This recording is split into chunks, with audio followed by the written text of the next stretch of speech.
तो बच्चों, हम लोग अब इसका प्रश्न अभ्यास करेंगे। कविता का सारांश अपनी भाषा में लिखिए। तो बच्चों, इस कविता का सारांश मैंने तो बताया है। मैंने जो भी चर्चा यहाँ किया है वो कविता का सारांश के रूप में चर्चा किया है। मैं आपको यह जो प्रश्न है, मैं इसे आपको गृह कार्य के रूप में प्रश्न दे रहा हूँ कि इस कविता का सारांश आप अपनी भाषा में लिखें। मैं थोड़ा सा आपको मदद करता हूँ इसमें। यह कविता में कवि यह कहना चाहता है कि जो इंसान है, जो मनुष्य है, वह अपनी वास्तविकता, अपनी असलियत भूल गया है। उसे अपना इंसानियत नहीं भूलना चाहिए। उसका जो शरीर है वो नश्वर है, मिट्टी में मिल जाने वाला है। वह एक ही आकाश के तले पलता है, बढ़ता है, विकास करता है। इस धरती पर कोई भी विशेष वरदान लेकर नहीं आया है, अमरत्व का वरदान लेकर नहीं आया है। सारे सारी धरती पर रहने वाले लोग एक समान हैं, क्योंकि धरती पर ही, एक ही धरती पर वे सारे मानव रहते हैं, लेकिन वो अलग अलग देश बना चुके हैं। उनकी बोली अलग है, भाषा अलग है, लेकिन उनके अंदर जो प्राण तत्व है वह एक समान है। इसलिए इस धरती पर रहने वाले सारे लोग, सारी संतान एक है। ये कविता का सारांश है और आप अपनी भाषा में इसे लिखेंगे। अगला प्रश्न है बच्चों, इस कविता से आपको क्या प्रेरणा मिलती है? तो इस कविता से प्रेरणा यह मिलती है कि हमें अपने शरीर पर अहंकार नहीं करना चाहिए, गर्व नहीं करना चाहिए। हम यह समझें, यह वास्तविकता को जानें कि इस धरती पर कोई अमर नहीं है। सबकी काया मिट्टी की बनी हुई है। प्रकृति का अटल सत्य मृत्यु है। सभी मनुष्य को एक दिन न एक दिन मरना है। इसलिए अहंकार न करें। सभी प्राणी इस धरती पर ही रहते हैं, भले वह अलग अलग देश के नाम से रहते हैं, लेकिन उनके अंदर का जो प्राण तत्व है वह एक है। इसलिए धरती पर सभी प्राणी, सभी इंसान एक समान हैं, एक ही ईश्वर के संतान हैं। मनुष्य को यह चाहिए कि वह अपनी भाषा, अपनी बोली के आधार पर अलग न समझे, क्योंकि सभी मनुष्य एक समान हैं। उनके अंदर जो प्राण तत्व है वह एक है। तो कविता यह प्रेरणा देती है कि हमें हमेशा मनुष्य से मनुष्य के साथ मिलकर रहना चाहिए। मनुष्य को अलग नहीं समझना चाहिए। उनके जो भाषा है, वेशभूषा है, वो भले अलग अलग है, लेकिन उनका जो मानवीय मूल्य है, उनका जो जीवन मूल्य है वह एक है। उनका कर्तव्य एक है। इसलिए मनुष्य को अपना कर्तव्य, अपना जीवन मूल्य नहीं भूलना चाहिए। कर्तव्य के पथ पर मनुष्य को हमेशा अग्रसर होते रहना चाहिए। अगला प्रश्न है बच्चों, निम्नलिखित पंक्तियों का भाव स्पष्ट कीजिए। देश अलग हैं, देश अलग हों, वेश अलग हैं, वेश अलग हों, मानव का मानव से लेकिन अलग न अंतर प्राण। इस पंक्ति में कवि यह कहना चाहता है कि यह जो धरती है ना, इस पर रहने वाले लोग एक समान हैं।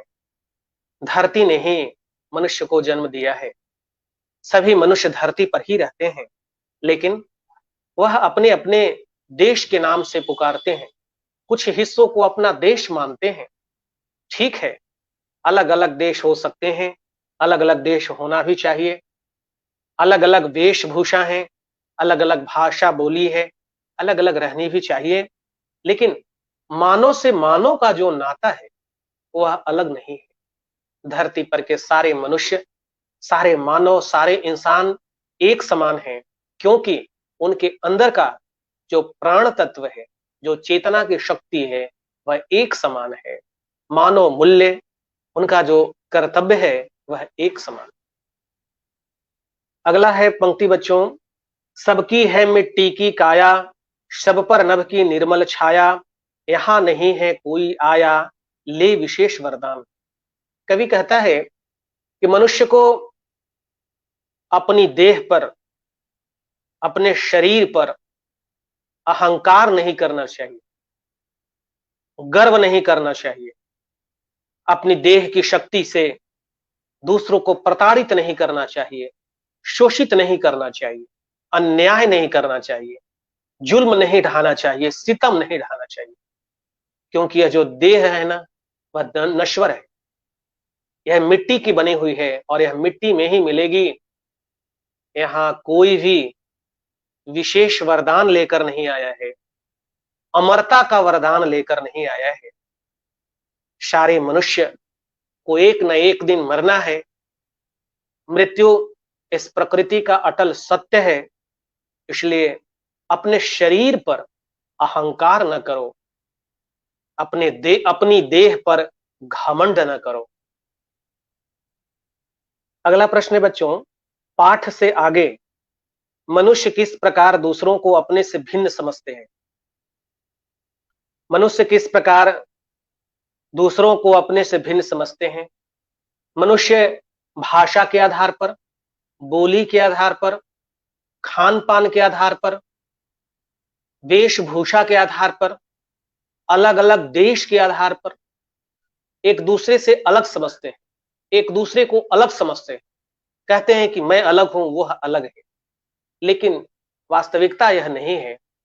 धर्म अलग है, देश अलग है, वेशभूषा अलग अलग है, लेकिन मनुष्य का दूसरे मनुष्य के साथ जो नाता है वह एक ही नाता है, और वह है इंसानियत का, और वह है मानवता का। हर मानव में एक ही चेतना शक्ति है, एक ही प्राण तत्व है। इसलिए वह अलग अलग वेशभूषा में रहते हुए भी इस धरती का एक ही प्रकार का संतान है। अगला प्रश्न है बच्चों, कुछ करने को। इस कविता को समवेत स्वर में अपनी कक्षा में सुनाइए। तो इस कविता को आप सस्वर पाठ करके सुनाइए, याद कर लीजिएगा इस कविता को। बहुत ही सुंदर कविता है, आप गाकर इसे सुनिए, सुनाइए, बहुत अच्छा लगेगा।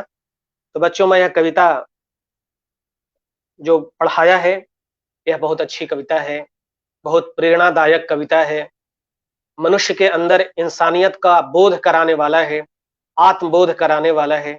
यह कविता आपको जरूर पसंद आई होगी। मैं अब यह कक्षा यहीं समाप्त करूंगा बच्चों। आप सभी इस कविता के भावों को स्पष्टता से समझे होंगे। बच्चों, मैं यह कक्षा अब समाप्त करता हूं। आप सबों को बहुत बहुत धन्यवाद, बहुत बहुत शुभकामनाएं। शुभ रात्रि।